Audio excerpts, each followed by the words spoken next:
And now I would like to call our colleague Pawel Sobczyk, Professor Sobczyk, to present the achievements of the group as a kind of outsider in this sense. Professor, the floor is yours. Thank you very much, ladies and gentlemen. Second but last presentation. Ladies and gentlemen, the current stage of development of human rights, including the right to privacy, according to the typology of the Polish professor Tadeusz Jasudowicz, is their implementation. In other words, realization.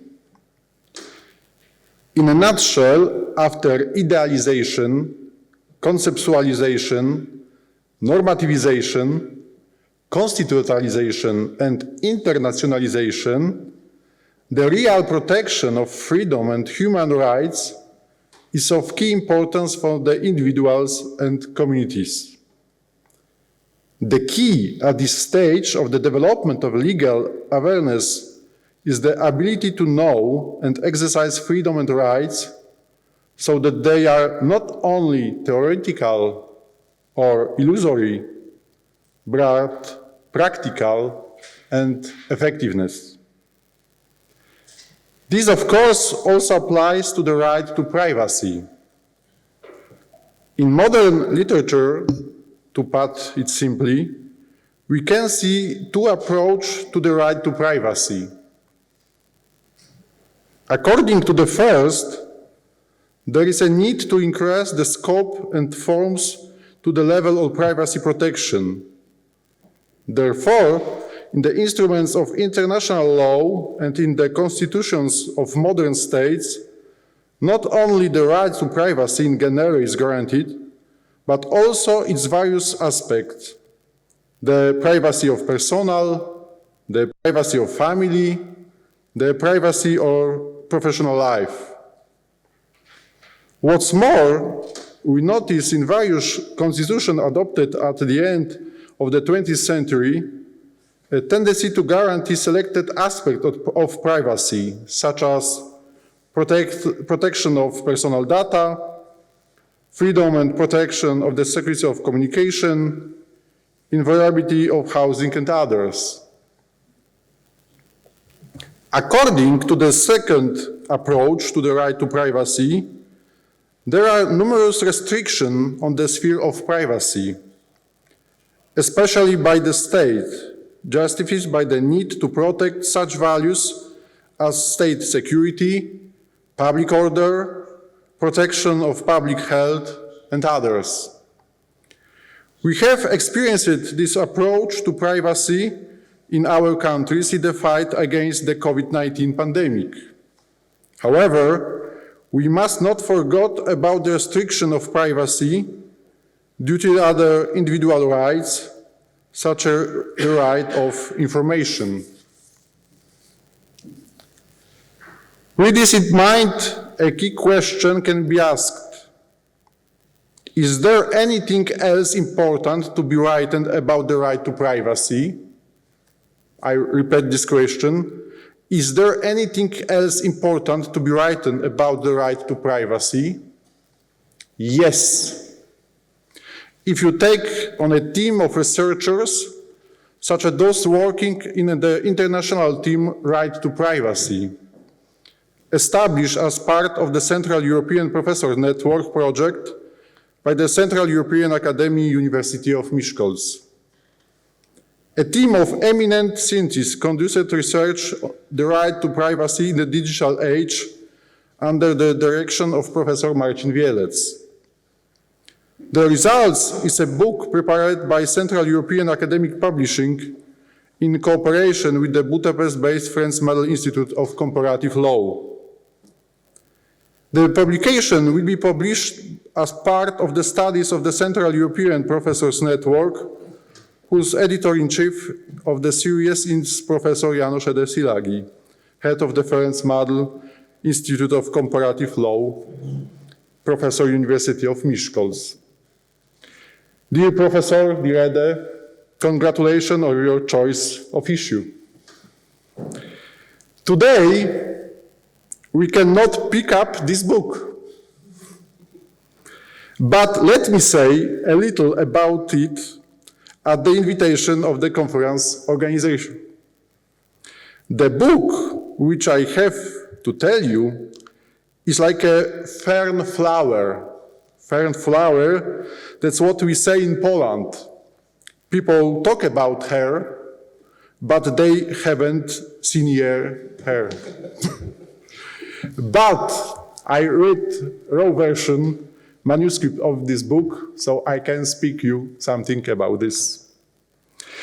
The book begins with an extremely extensive and detailed introductory chapter by the scientific editor of the book. In it, Professor Marcin Wielec explains the basic aspects of the right to privacy and points the current problems in the exercise of this right. This part of the monograph also consists of short, about half a page, summaries of research carried out of the team members. The first of the analysis by Professor András Kotlay, entitled Protecting Privacy in the Hungarian Legal System, with particular emphasis on freedom of expression, points out from the outset that the current protection of privacy poses a serious challenge to legal system, especially in light of the proliferation of new technologies from monitoring and registering of persons. In the next, entitled The Right to Privacy in the European Context, Insight into the Basis Issues, Professor Vania Ivansavich analyzes the right to privacy in the legal system of the European continent and selected issues related to privacy, which were the subject of research of the part of national and international judiciary. In the third chapter, entitled Right to Privacy in the Digital Age, a Slovenian Perspective, Professor Matija Damian presents how the privacy of individuals in the digital environment is protected within the legal system of the Republic of Slovenia, which, naturally, functions in the wider context of the European and international human rights framework. From the analysis of the right to privacy by Professor David Széchenyi, entitled The Right to Privacy in the Digital Age in the Czech Republic, you can find out how privacy is protected in this country, but strictly according to the standard of national and international law.